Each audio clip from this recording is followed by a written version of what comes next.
Desde que eu voltei da Venezuela, já tem pouco mais de uma semana, eu tô para fazer um vídeo com os principais detalhes que a gente vivenciou lá. Claro, a gente vai fazer o lançamento via Brasil Paralelo no final do mês de abril ou começo de maio. Será um filme, um longa-metragem de 1h20, onde eu e o Fábio seremos ali os protagonistas, com entrevistas, com depoimentos, com as imagens, e a gente teve toda a estrutura do Brasil Paralelo na produção, desde o diretor do filme, câmera, todo o equipamento, que nós viajamos juntos para conhecer em loco a realidade da Venezuela. Já tínhamos ido a Cuba, aí fomos eu e o Fábio em viagem de férias com a família e acabou surgindo essa ideia de ampliar para outros países. Então parece que teremos oportunidade de criar uma série junto com o Brasil Paralelo para que a gente visite vários países, tanto na América Central como na América do Sul e talvez mais adiante com países inclusive da África. Não é para mostrar ideologia A ou B, mas sim da gente poder mostrar com depoimentos, imagens, testemunhas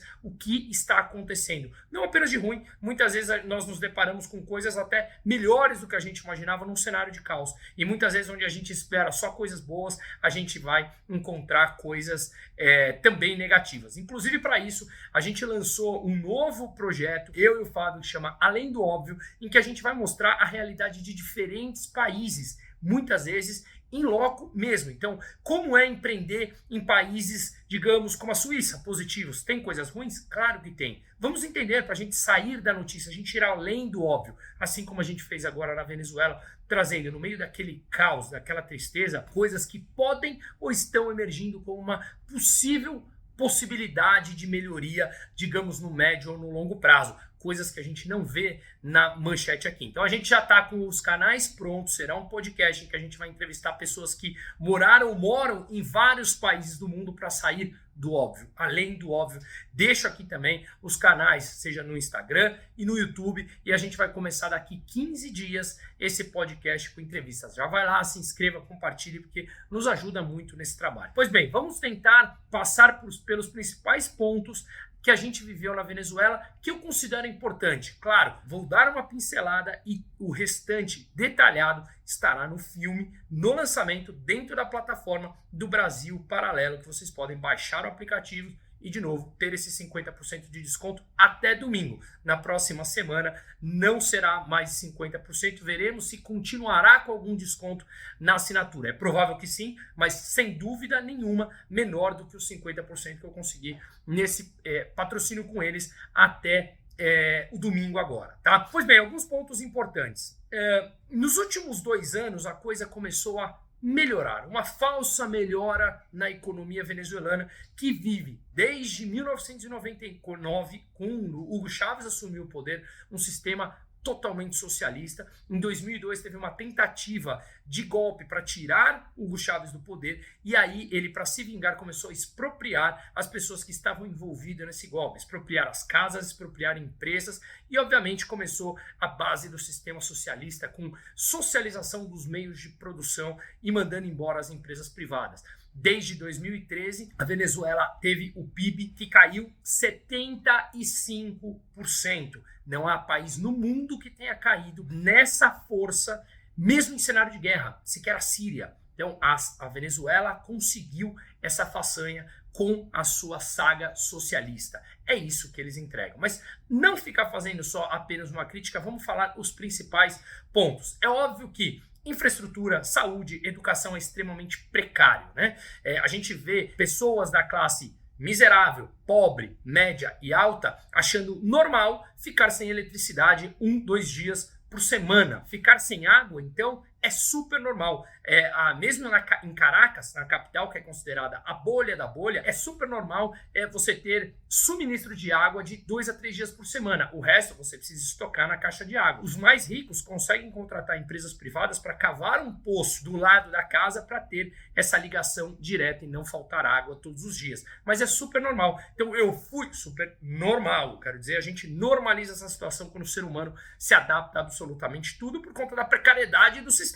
E, obviamente, esse sistema que se diz socialista para o bem de todos. Então, o que eu ouvi foi vários shoppings, redações de jornais que estavam em escritórios de classe média alta, em que eu tive que dar descarga com um balde. Eu fiz um vídeo fazendo isso, está no feed do meu Instagram. Lavar a mão no balde, porque na torneira não tem. Fora a internet, que ela obviamente existe, mas ela é muito devagar. Então a gente que estava produzindo um conteúdo, como eu falei, o pessoal do Brasil Paralelo, a gente chegava à noite no hotel, a gente estava realmente num hotel 5 estrelas, onde não faltava de nada, alimentação sensacional, só que a internet não dava para jogar todo o conteúdo na nuvem, ela não conseguia carregar, então a gente separava em 4 HDs e jogava isso toda noite para evitar qualquer tipo de problema e perder o nosso filme que vai ser lançado em breve, tá? Isso um pouco sobre a infraestrutura. 92% da população estão abaixo da linha da miséria. Então, a realidade da Venezuela é muito mais parecida com a do Brasil do que de Cuba. Por quê? Cuba está no comunismo desde 1959, não tem qualquer resquício de capitalismo ou de desenvolvimento. Na Venezuela tem. Na Venezuela começou essa saga socialista comunista em 1999, 40 anos depois de Cuba. Então a Venezuela, ela teve e tem ainda partes de capitalismo que permite certas bolhas de bonança. A diferença para o Brasil é que, o governo de lá é muito mais autoritário do que o daqui, esperemos que o do Brasil não chegue naquele patamar, e 2, o nível de pobreza é muito maior. Salvo engano, a população brasileira aqui pobre ou abaixo da linha da pobreza é algo como 30%, posso estar errado, vou até pesquisar esses dados exatos, mas lá é 92%. Então o índice de miséria é muito maior. Salário mínimo, dolarizando, está na casa dos $7, tá? O único que a economia está dolarizada. Então nos últimos 2 anos, a economia dolarizou, ou seja, só se usa dólar, mas funcionário público ou funcionários registrados recebem salário, tá? Em bolívares. E aí eles trocam por dólar. Tudo na rua é negociado em dólar. No posto de gasolina, que é a distribuidora é venezuelana, é a PDVSA, que é estatal, o preço está também em dólar, tá? Portanto, toda a economia está dolarizada e isso já segura um pouco da inflação que estava a níveis estratosféricos, mais de 3.000% ao ano. Eles cortaram 14 zeros do Bolívar, igual o Brasil fez nos anos 80 com Cruzado Novo, esse tipo de coisa. E o outro ponto que deu uma leve situação de melhora, que para eles é muito, para quem caiu o PIB 75% em 9 anos, melhor dizendo, você ter qualquer tipo de melhora já é brutal. Então, primeiro, dolarizou a economia. Segundo, eles acabaram com a imposição do preço teto. O governo impunha que era obrigado a vender arroz a determinado preço, feijão a determinado preço. Resultado, como aconteceu e acontece em qualquer economia com imposição de preço teto do governo. Os produtos somem das prateleiras e os preços no mercado negro explodem. Pois bem, isso acabou e o que a gente viu foi uma volta dos produtos. Hoje não tem mais escassez na Venezuela, tem pobreza das pessoas que não conseguem comprar, mas os supermercados, farmácias têm de tudo que você quiser comprar, tá? Então esse é o primeiro ponto curioso. Salário mínimo, então, como eu falei, na casa dos $7. Agora, um pensionista, como ganha em bolívares, ele ganha 130 bolívares por mês. Isso dá mais ou menos $5,30. Uma cesta básica custa $400. Então todo mundo tem mais de um emprego, obviamente, e a grande necessidade é correr atrás de dólares. Bolívares, de novo, não tem negociação praticamente. Com isso, o sistema bancário é totalmente ineficiente, não tem financiamento. Agora as empresas construtoras e incorporadoras começaram a financiar imóveis, eles financiando, porque o banco não pode financiar. Se você não pode depositar em dólar numa conta lá e ninguém usa bolívar, não faz sentido o sistema bancário, que é totalmente precário também nesse ponto, tá? Então não consegue dar financiamento, ninguém quer se financiar em bolívar, porque o bolívar perde valor a cada dia, então não faz o menor sentido. Um outro problema é que dólares, você tem escassez de notas, então tudo tem mais ou menos preço múltiplo de 5, porque daí você consegue trazer, você consegue facilitar o troco, né? Agora, tem um porém. Deixo aqui esses pontos, tem muito mais para falar, mas eu quero centralizar num ponto aqui de como melhorou nesses últimos 2 anos, seja essa falsa melhora ou essa leve melhora que para eles parece muito, né? Hoje é estimado que tem 450 bilhões de dólares de venezuelanos nos Estados Unidos. Muitos deles com medo de que o governo americano faça qualquer tipo de relação deles com o governo venezuelano. Mesmo que um venezuelano tenha ganhado dinheiro lá atrás, nada a ver, sem envolvimento nenhum com a corrupção, eles estão com medo que o governo americano faça qualquer semelhança e bloqueie o dinheiro desses venezuelanos. Então, muitos deles, com agora essa mini concessão feita pelo governo venezuelano do Maduro, governo autoritário, governo ditatorial para muitos, do Maduro, fez concessões à iniciativa privada porque percebeu que o país era um caldeirão que estava explodindo, com revoluções na rua, com pessoas saindo na rua para brigar. Muitos morreram em brigas contra a polícia, porque estavam, obviamente, com escassez de comida e fome. Ele percebeu que era necessário fazer as concessões à iniciativa privada. O país estava largado às traças, o preço dos imóveis completamente largado, e o que ele fez foi simplesmente deixar alguns empreendedores em paz. Então, muitos venezuelanos, com medo de que o dinheiro fique preso lá nos Estados Unidos, começaram a trazer de volta esse dinheiro para a Venezuela. Outros, os venezuelanos que continuam ganhando dinheiro lá dentro e não podem remeter aos Estados Unidos por conta das sanções, também começam a investir lá dentro. E essa liberdade, digamos, entre aspas, que o governo permitiu algumas partes da iniciativa privada, fez com que muitos investimentos voltassem. Então, loja da Ferrari está presente, lojas de luxo, de roupa, de bolsas, empreendedores. Em alguns bairros você tem, por exemplo, muitos prédios sendo construídos. Há uma pesquisa que mostra que você tem mais ou menos 3 milhões de venezuelanos com capacidade grande de consumo. Isso é muito numa população de hoje de 28 milhões de habitantes, sendo que 7 milhões e meio já foram embora. A ONU reconhece que é o maior problema de fuga de país é a Venezuela. Não é um país em guerra, é a Venezuela mesmo, que tem outro tipo de guerra, que é o socialismo. Então, você vê essas bolhas vivendo por lá. Todos os restaurantes internacionais que voltaram que eu fui, eu tive que fazer espera, e com fila na porta. Então você não tem ainda montadoras de carro que voltaram, você tem a Ferrari, você tem uma que chama Changan, que é uma chinesa, e você vê muito Toyota na rua, porque é um carro reconhecidamente que quebra menos, até porque a reposição de peças lá é praticamente inexistente. Então você começa a vivenciar uma mini bolha de capitalismo em vários bairros, e como o PIB vem de menos 75, qualquer melhoria é uma explosão muito grande. Tá? Então você consegue, em alguns momentos que você está em determinados bairros, parecer que você está em São Paulo, Nova York, Miami. Em outros você está nas favelas, como no Brasil, que a gente foi em Petare, por exemplo, que é a maior favela da América Latina, com 1 milhão de habitantes. Ela tem uma região 3,5 vezes maior do que a Rocinha, e a gente teve que pedir autorização para o pessoal do morro, igual acontece aqui no Brasil. Então esse foi um dos fatores que mostram algumas curiosidades que a gente viveu por lá e não esperava. Nós tivemos a oportunidade de entrevistar Juan Guaidó, que foi o presidente reconhecido por mais de 60 países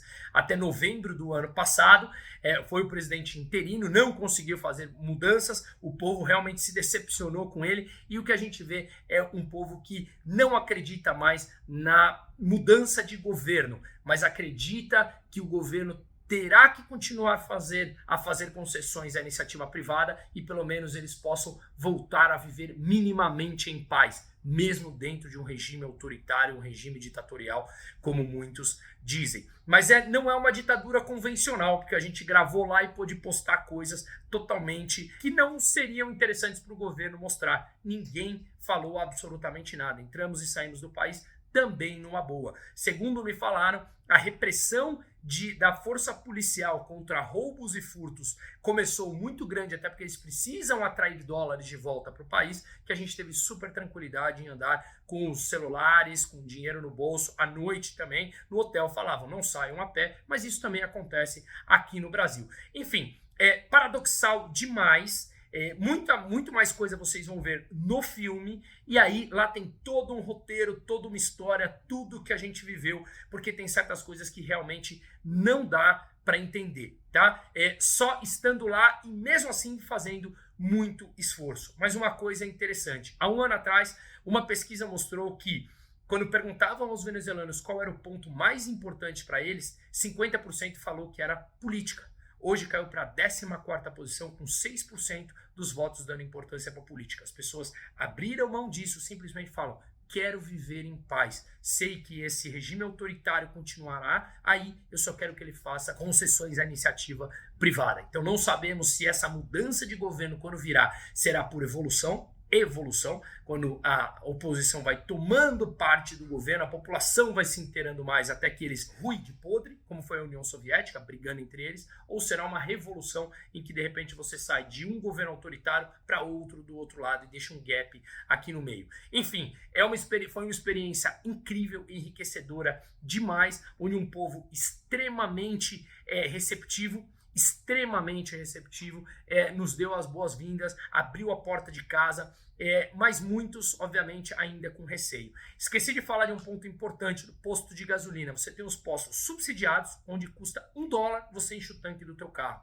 E você tem os postos a preço internacional, que é quase igual ao preço aqui no Brasil, dolarizado, um pouco mais barato. Só que o posto subsidiado você demora entre 12 a 24 horas para conseguir abastecer teu carro. Repito, 12 a 24 horas por conta das filas. E quando você chega lá, e a gente filmou isso, vai ter no filme, a polícia do lado dos milicianos, e os milicianos cobram $10 para você conseguir abastecer o teu carro. E você só consegue entrar na fila para conseguir uma gasolina subsidiada se você se inscreve no site Pátria do Governo e comparece a manifestações pró-governo, que muitos sequer hoje querem participar. Eu tive 0 encontros com pessoas apoiadoras do governo. E não é porque não procuramos. Fomos em todas as camadas de classe social, seja do mais pobre ao mais miserável ao mais rico, ninguém apoia. E aí eu deixo o meu recado final. A gente precisa vivenciar o terrível que é a saga socialista para de repente não apoiar. A gente está em tempo aqui no Brasil ainda. Não deixe de assistir todo o documentário, porque, de novo, vem muito mais por aí. Você consegue até domingo com 50% de desconto para quando vier o lançamento. E isso será provavelmente uma série rodando toda a América do Sul. Se você não tem condições de ir visitar cada um desses países, vamos nos acompanhando, porque dá para aprender muito mais do que com as manchetes convencionais. A experiência está aí. Vamos junto.